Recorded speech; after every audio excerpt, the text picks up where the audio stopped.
Hey, leader, welcome back to the 12 Days of Christmas Leadership series focusing on breaking up with self sabotage here on the Who Are You to Lead Anyway podcast.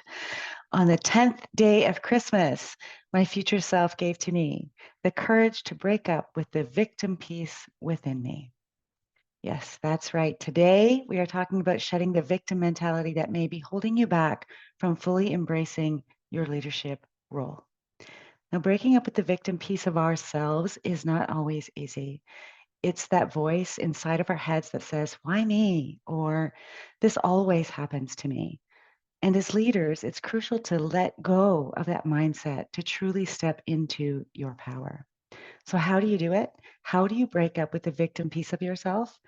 Well, here there are 3 steps that I want to offer to guide you through the process. The very first one is acknowledge your inner victim. Take a moment to reflect on the situations where you felt victimized. It could be personal or professional, but recognizing the patterns and situations that trigger that victim mindset. Now, in my experience, this saboteur comes from not feeling seen, heard, acknowledged, or accepted, and can leave us feeling as though there's something wrong with us, that nobody understands us, or that all of these terrible things happen to us, and we're secretly wishing for another life.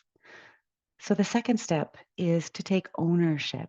So instead of playing the blame game, which doesn't work, take ownership of your circumstances. Acknowledge that while you may not control everything that happens to you, you do control how you respond. Empower yourself by focusing on what you can influence. Now, I'm pretty sure I have never shared this on the podcast, but there was a long time within my life where I know the victim saboteur was running the show. I was so fortunate to be able to have learned about cognitive behavioral therapy, which is about changing your thinking patterns. I didn't know anything about saboteurs or self sabotage at the time, and surely not in the way that I understand it now. But I did see how distorted my thinking was. And through a lot of time and a lot of practice, I was able to change how I viewed the world. So this brings me to step number 3, cultivating a growth mindset. So shifting your perspective from a fixed mindset to a growth mindset, from everything is happening to me to everything is happening for me. Embracing challenges as opportunities for learning and growth. Leaders thrive when they view setbacks as stepping stones to success. So this really makes a difference. So here's what I can guarantee you of. You are not your feelings.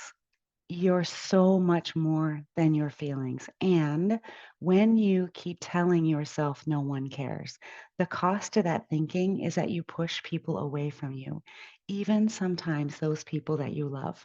They feel frustrated. They feel unsure of what to do. They don't know how to help. And they also feel guilty that they can't do anything to help you. And of course, what's in the way is the way. The helping hand that you need is at the end of your own arm, just as it was at the end of my own arm. Now, I can guarantee you it takes courage to walk outside of your victim story. And I can promise you that when you do this work, there is so much more available to you. All of the dreams you imagine, if someone were to whisk you away, are available without the whisking away.